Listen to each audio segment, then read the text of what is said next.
We have some breaking news to bring you from South Carolina. State health officials confirmed 2 patients contracted a new variant that first emerged in South Africa. These are the first 2 cases of the variant in the U.S. Officials say the patients are not connected and neither patient has a recent travel history.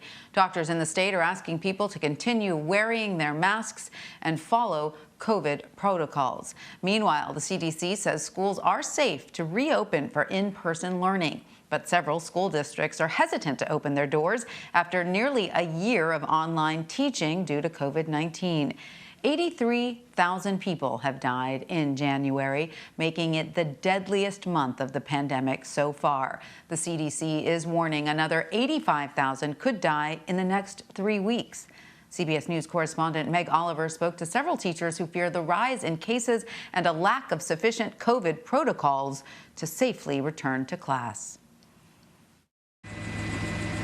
The problems persist at vaccination sites nationwide. Long lines, cancellations, and supply shortages. And while President Biden has pledged to speed up the process, his administration's COVID response team is tempering expectations. It will be months before everyone who wants a vaccine will be able to get one.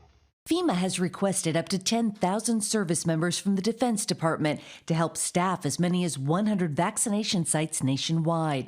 Part of the Biden administration's COVID response plan is focused on reopening schools, with the goal of getting a majority of K-8 schools safely open in his first 100 days. 100 days to get kids back in school is not quick enough. Schools closed is a national emergency. Joseph Allen is the director of the Healthy Buildings Program at the Harvard School of Public Health. What's the biggest obstacle schools are facing implementing these guidelines? Well, I think there's a lot of distrust and confusion from a scientific perspective. It's really quite clear. It really speaks a lot to how our country has deprioritized schools. And a recent CDC study says there's little evidence for transmission in schools where precautions are met, like mandatory masks, physical distancing, and improved ventilation.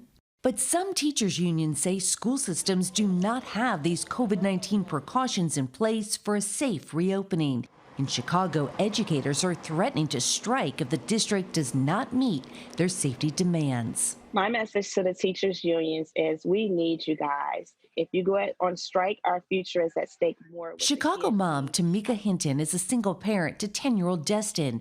When in-person classes stopped, she cut her work hours to stay home and help her son with virtual learning.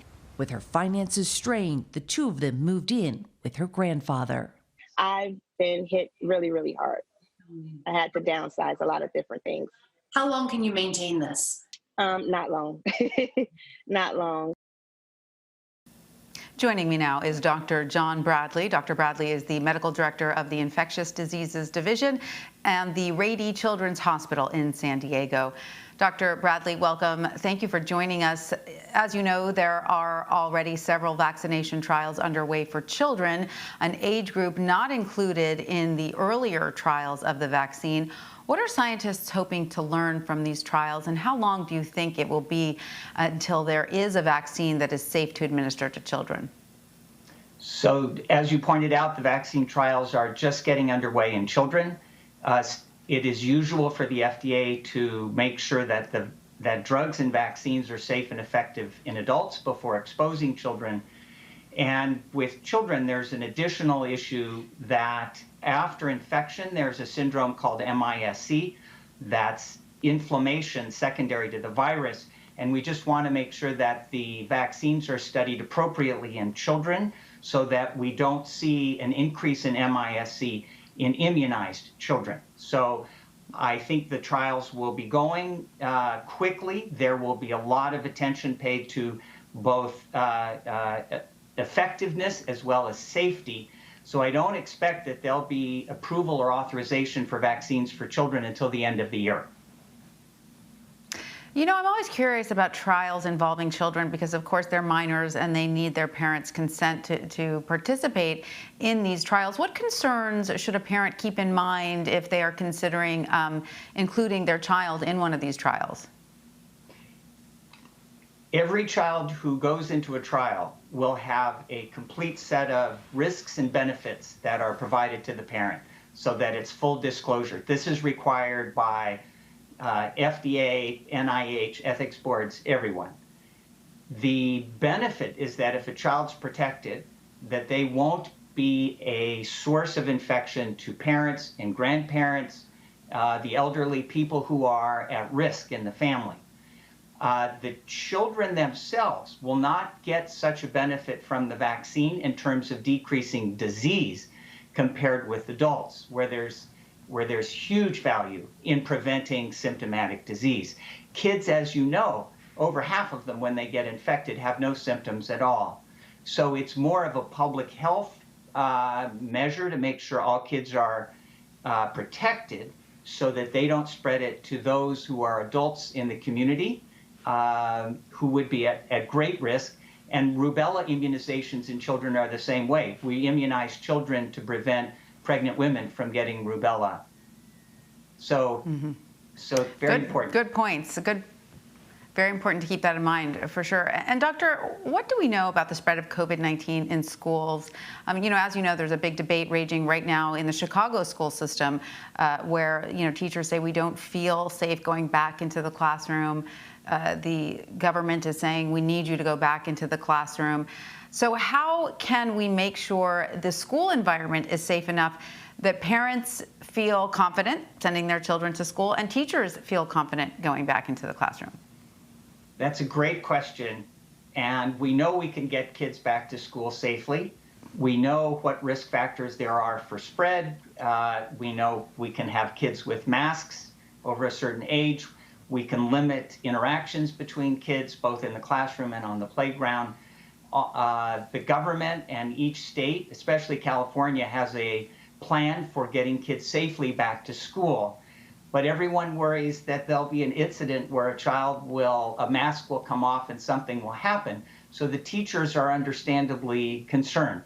In California, and I'm sure many other states, as we go through the tiers of immunization, right now we're at 65 and above. The next tier includes teachers. So we're hoping not only to have safe schools so that kids won't spread it and bring it home, but we hope to have immunized teachers so teachers will feel more comfortable going back to the schools, which is really essential. They'll still need to wear masks and protective gear, but if you're immunized, you have this sense of calm that you're not at risk of getting something if you just turn your head for a moment and a child's coughing or sneezing. So both are important. Yeah, it's so great to hear that the state is prioritizing teachers, that they're next in line. That's so important. Speaking of California, your state, the governor just lifted coronavirus restrictions despite hospitals being so recently overwhelmed. Is there any concern that these hospitals might once again be quickly pushed to the brink before, having the chance to catch their breath? That is a wonderful question. If people wear masks and do the distancing stuff that we've been asking for since the spring, then as they lift restrictions, there shouldn't be a spike in new cases and hospitalizations and ICU admissions. It's a big if. There's concern that as the lockdown is lifted, some people will think, well, the virus is gone and I can do anything I want now and stop wearing masks and distancing. So that's the fear. It's theoretical. We'll have to see. But there should be no reason that there would be an increased number of cases and hospitalizations if people follow regular guidelines. And Doctor, officials in the state are also worried about the spread of some of these new COVID-19 variants. What can you tell us about the variant that is spreading throughout California? Is it similar to the one that came from the UK? Interestingly, there are many new variants that are coming up now, as you know, and California has our own variant. We're looking to see if there's increased contagiousness, increased virulence. So all of the studies that were done for the B117 that came out of the UK and are being done in the South African strain are now being done for our California strain, the 246. So, and And there's actually evidence that there's yet another strain that's popping up in California. But as we look, we'll find more mutations, and that's been something that we've understood for a long time. But the critical thing is, will the vaccine continue to work? And for every one of these mutants, and the California one is being tested, the vaccine still protects you from infection. The vaccine may not protect you as much as for the original strains that were circulating, but everyone feels confident that there will be substantial protection from the vaccines. That is good news, because as you point out, the vaccine, it's inevitable that it will mutate. So Yes. As long as the vaccine can keep up, we're doing okay. All right, well, Dr. John Bradley, thank you so much for joining us. We appreciate it. Thank you so much for having me.